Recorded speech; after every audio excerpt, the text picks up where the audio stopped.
சத்தியத்தை அறிவீர்கள், சத்தியம் உங்களை விடுதலையாக்கும். அவ்வளவுதான். சத்தியத்தை புரிந்து கொள். உன்னுடைய நன்மைக்காக கர்த்தர் பேசுகிறார்.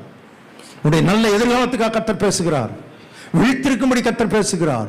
தெளிந்த புத்தியோடு வாழும்படி கர்த்தர் பேசுகிறார். என உன்னை குறித்து மேன்மையான திட்டங்களை கர்த்தர் வைத்திருக்கிறார். உன் குடும்பத்தை குறித்து மேன்மையான திட்டங்களை கர்த்தர் வைத்திருக்கிறார். மகிமையான திட்டங்களை கர்த்தர் வைத்திருக்கிறார். அதை போட்டுக்கிட்டு உன்னை இழுத்தார், அதை போட்டுக்கிட்டு உன்னை ரட்சித்தார், அதை போட்டுக்கிட்டு எங்கேயோ பிறந்த நம்மை அவருடைய பிள்ளையாய் மாற்றி, அவருடைய குமாரர்களும் குமாரத்திகளுமாய் மாற்றி, அவருடைய ரத்தத்தினாலே கழுவி தேவனுக்கு முன்பாக ராஜாக்களும் ஆசாரியர்களும் ஆக்கி உட்கார வச்சிருக்கிறார். இதையெல்லாம் இதெல்லாம் சிந்தி, இதெல்லாம் மனதுக்குள்ள கொண்டு வா. திரும்ப திரும்ப சிலுவை நினை, அன்பை நினை, கல்வாரி நினை, ரத்தத்தை நினை. உன்னை நீயே காயப்படுத்தி கொண்டிருக்காதே.